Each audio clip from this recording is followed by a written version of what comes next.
Welcome to my channel. আমি তনুজা। আমার চ্যানেলে তোমাদের সকলকে স্বাগত জানাই। তোমরা যে যেখান থেকে আমার ভিডিও দেখছো তোমাদের সকলকে আমার আন্তরিক ধন্যবাদ জানাই। এখন বাজে সন্ধে প্রায় 8:30। এখন থেকে আমি আমার ব্লগটা শুরু করছি। মেয়ে খেতে চেয়েছিল পাস্তা, তারপরে শরীর খারাপ হয়ে যাওয়াতে বানাতে পারিনি, তো আজকে বানাচ্ছি। ওই কড়াইতে সাদা তেলের মধ্যে একটু মাখন দিয়ে রসুন কুচি পেঁয়াজ কুচি দিয়ে একটু ভেজে নিয়ে, আর বয়েলড চিকেন ছিল সেটা শ্রেড করে রেখেছিলাম, শ্রেডেড চিকেনগুলো এর মধ্যে দিয়ে ভালো করে ভেজে নিচ্ছি। আর ওদিকে হোয়াইট সসের জন্য দুধটাও জাল দিতে বসিয়ে দিয়েছি। এই পেঁয়াজ ভাজাগুলো তুলে আগে আমি রেখে দেবো, তারপরে হোয়াইট সসটা বানাবো। আমি পাস্তা খুব কমই বানাই, অনেক দিন পরে বানাচ্ছি। তো দেখো মাখনের মধ্যে 2 চামচ ময়দা দিয়ে দিচ্ছি, এর মধ্যে আন্দাজ মতো নুন, অরিগানো, চিলি ফ্লেক্স, গোলমরিচ, তোমরা সব বানাতে জানোই, তবু আমি যেমনি করে বানাচ্ছি বলছি তোমাদেরকে। একটু গোলমরিচ গুঁড়োও দিয়ে দিলাম। দিয়ে নিয়ে ভালো করে ময়দাটা ভাজা হলে তারপরে নিয়ে দুধটা দেবো। এই দুধটা দেওয়ার সময়তে মেয়েকে বলছি তুই নাড়াবে, আমি দিতে থাকবো, কনস্ট্যান্ট নাড়াতে হবে। ওই সব আলোচনাতে আমি ক্যামেরা অন করতে ভুলে গেছি। যাই হোক, এই দুধও দিয়েছিলাম, ওর মধ্যে বেশ খানিকটা আমি চিজ স্লাইসও দিয়ে দিয়েছিলাম। ভালো করে নাড়িয়ে চাড়িয়ে গলে গেছে। এবার এই পাস্তাগুলো দিয়ে দিয়েছি যেগুলো সেদ্ধ করে রেখেছিলাম। আর ওই ভাজা পেঁয়াজ, চিকেন, রসুন ওগুলো যে ভেজে রেখেছিলাম ওটা দিয়ে দিলাম। মিলিয়ে নিচ্ছি, মোটামুটি রেডি। নুন আর একটুখানি অরিগানো, চিলি ফ্লেক্স আর একটুখানি দিয়েছি। আর মেয়েকে নুন দিতে বলেছি, ও বারে বারে একটু একটু করে দিচ্ছে। আমি কোনো আন্দাজ করতে পারিনি, মেয়েকে বলেছি তুই তোর আন্দাজ মতো দে। তো যাই হোক, ওর নুনের আন্দাজটা ভীষণ ভালো, তো ভালোই ঠিকঠাকই হয়েছিল। তো এই যে পাস্তা আমার রেডি, ওদেরকে খেতে দিয়ে দিয়েছি। আমি ভেবেছিলাম ভাত খাবো, কিন্তু দেখলাম বেশ খানিকটা বেঁচে আছে, তো আমিও খেয়ে নিয়েছি। পাস্তাই খেয়ে নিলাম রাতে। আর সন্ধেবেলা বাজারে বেরিয়েছিলাম, তো সবজি নিয়ে এসে সেগুলো এখন নামিয়ে সব গুছিয়ে গাছিয়ে রাখবো। চিচিঙ্গাটা ভাবছি কেটে রেখে দেবো, কালকে রান্না করব। তাহলে আজকের মতো তোমাদেরকে শুভরাত্রি জানাচ্ছি, কাল সকালে আবার দেখা হচ্ছে। এই দেখো, সকালে অনেকক্ষণ আগেই জলখাবার হয়ে গেছে। মেয়েকে আমি বলছি ক্যামেরাটা ঠিক জায়গায় লাগিয়েছে কিনা তুই দাঁড়া, আমি দেখছি। উনি ওর নেচে দিয়েছে ওখানে দাঁড়িয়ে দাঁড়িয়ে। আবার মানে আমার মেয়ে আর আমি যা করতে থাকি না দুজনে মিলে, মানে দুজনে সত্যিই বন্ধু সমান হয়ে গেছে আমরা এখন। শুভ সকাল। সকাল অনেকক্ষণ আগে হয়েছে। পেটেও দানা পানি সব দিয়ে দিয়েছি। আমি খেয়েছি শুধু রুটি মিষ্টি দিয়ে। রূপালীকে দিয়েছি ছাতুর পরোটা, আমার বড় খেতে ছাতুর পরোটা। আর মেয়ে খেয়েছে কালকের বাচ্চা লেফট ওভার পাস্তা ছিল, সেটা খেয়েছে। আজকে আমার বর বেরিয়ে গেছে, ও বলছে দুপুরে নাও খেতে পারে, মানে খাবে না হয়তো, শান্তুদার সাথে কোথাও গেছে। আর আমি ভাবছি তাহলে ভাতই বানাবো না, ভাত আমার আগে বেঁচে আছে, ওটা দিয়ে আমার হয়ে যাবে। মেয়েকে বললাম রুটি খাবি, ও তো মহা আনন্দে, ও তো রুটি খেতে বেশি ভালোবাসে। এই দেখো চিচিঙ্গা কালকে বাজারে এনেছি, দেখালাম তোমাদের। এই চিচিঙ্গাটা কেটে নুন মাখিয়ে রেখে দিয়েছি, পেঁয়াজ দিয়ে চিচিঙ্গাটা বানাবার। তেমনি বিভৎস ঘেমো পচা গরম। হ্যাঁ, মানে শরীরটা খারাপ হওয়ার পরে শরীরটা তো ঢিলে হয়ে গেছে, তার সঙ্গে সঙ্গে মনটাও ঢিলে হয়ে গেছে। মনটাকে কিছুতে আমি দাঁড় করাতে পারছি না। তো তরকারিটা বসাই, মানে এখন আমার রান্নাঘরে বিশেষ মন নেই, মানে অন্য কিছুতে গল্প বই পড়া, বাগান দেখা এইসবে বেশি মন আছে। কিছু করার নেই, করতেই হবে। এখন রান্নাটা বসাই, তারপরে তোমাদের সাথে কথা বলছি। কেমন চিচিঙ্গা ভাজাটা বসিয়ে দেবো। কড়াইতে সর্ষের তেল দিয়ে দিলাম, আর একটু কালো জিরে আর শুকনো লঙ্কা ফোড়ন দিয়ে নিয়ে রসুন কুচিটা ফার্স্টে আমি দেবো। রসুনের গন্ধটা আমার খুব ভালো লাগে। রসুন আর কাঁচা লঙ্কা কুচি খানিকটা দিয়ে নিয়ে বেশ একটু লালচে লালচে হবে, রসুনের ফ্লেভারটা পুরো চলে আসবে, তখন একটা বড় সাইজের পেঁয়াজ এর মধ্যে দিয়ে দিচ্ছি। একটুখানি নুন ফুন দিয়ে ভাজবো। চিচিঙ্গা তো ভাজা তোমরা জানোই। আর চিচিঙ্গাটাকে আমি কী করেছি বলো তো, রাতেই কেটে রেখে দিয়েছিলাম। ওটাকে সকালবেলা বের করে একটু নুন মাখিয়ে রেখে দিয়েছিলাম, রস চিপে চিপে ফেলে দিলাম, একটা বুনো গন্ধ হয় চিচিঙ্গা, সেটা চলে যায় নুন মাখিয়ে রেখে দিয়ে। এবার এটাকে আমি ঢেকে ঢেকে রান্না করব, ব্যাস। একটুখানি খালি টমেটো বাটা রেখে দিচ্ছি, ওটা শেষে দেবো। একটু হলুদ দিলাম, নুন মিষ্টি দিই, এই করেই আমি চিচিঙ্গা বানাই।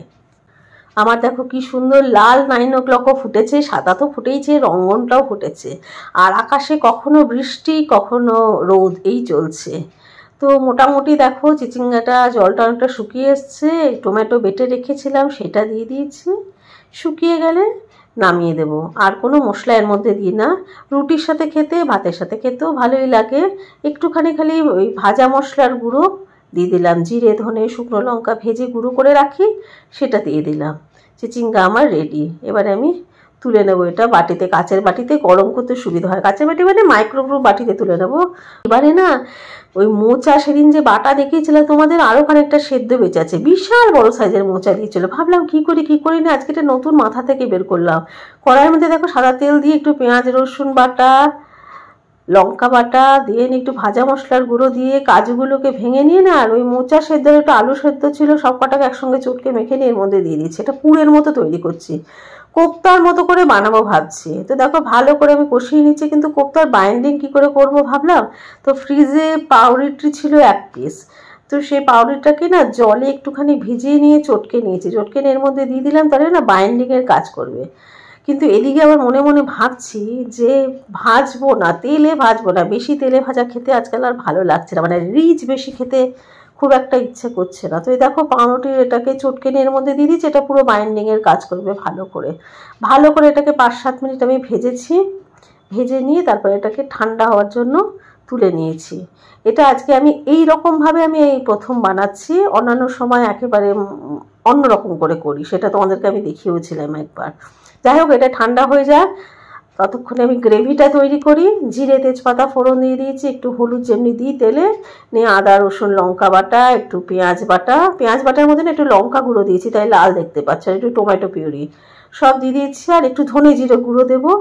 আর টমেটো পিউরি যে বাটিটাতে ছিল সেটা একটুখানি ধুয়ে জল দিয়ে দিলাম, একটু লঙ্কা গুঁড়ো দিয়েছি। ভালো করে কষাবো, নুন মিষ্টি একটুখানি দেবো আন্দাজ মতো। ভালো করে কষানো হয়ে গেলে ওর মধ্যে জল দেবো। আর এদিকে দেখো এগুলোকে আমি কোপ্তার আকারে গড়ে নিচ্ছি। এবারে ভাবছি এগুলো তো আমি ভাজবো না, তো তাহলে কী করে করা যায়। তো আমার মাথা থেকে একটা বুদ্ধি বেরোলো, এটা তোমরা করতে পারো, আমি করেছি ডিম দিয়ে, তোমরা করতে পারো কি করে বলো তো দেখিনি। তোমরা অ্যারারুটগুলোও করতে পারো যদি সম্পূর্ণ নিরামিষ করতে চাও। আমি বাইন্ডিংয়ের জন্য যেহেতু ভাজবো না, জন্য একটা কোপ্তা ডিমের গোলায় ডুবিয়ে নিয়ে আর ঝোলের মধ্যে ডাইরেক্ট দিয়ে দিয়েছি। আমি তো পরে ভয়েস ওভার দিচ্ছি, খেতে কিন্তু দুর্ধর্ষ হয়েছিল, একদম অন্যরকম খেতে হয়েছিল। তো ডিমটা যদি তোমরা না দিতে চাও তাহলে একটু অ্যারারুট গুলে নেবে, ডুবিয়ে ডাইরেক্ট ঝোলের মধ্যে দিয়ে দেবে। অ্যারারুট না থাকলে ময়দা গুলে নেবে, ময়দা গুলে নিয়ে পাতলা করে ব্যাটারটা করবে, গুলে নিয়ে ডুবিয়ে নিয়ে ঝোলের মধ্যে দিয়ে দেবে। দেখো আমি ঢেকে দিচ্ছি, তখন কিন্তু জানিনি, দেওয়ার পরে সঙ্গে সঙ্গে নাড়াবে না, বেশ খানিকক্ষণ ফুটাতে দেবে, জমে যাবে, যে ব্যাস তুলে নেবে। দেখো হয়ে গেছে। আমি এবারে নাড়াচাড়া কিছুই করবো না, দেখাচ্ছি তোমাদের, সব গোটা গোটা আছে, বন্ধ করে দেবো, ঠান্ডা হলে নামিয়ে নেবো।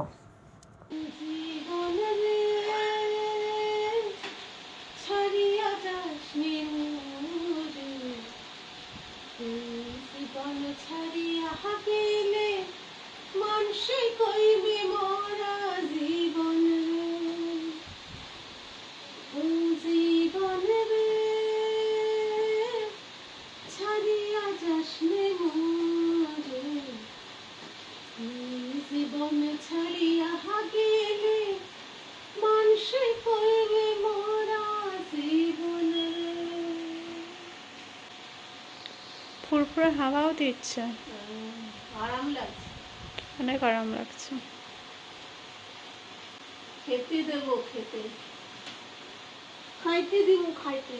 খেতে দিয়ে দিয়েছি।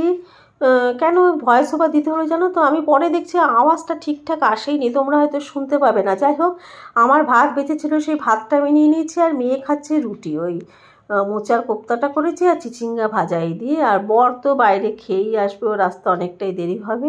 তো আজকে এখানেই আমি ব্লগটা শেষ করছি।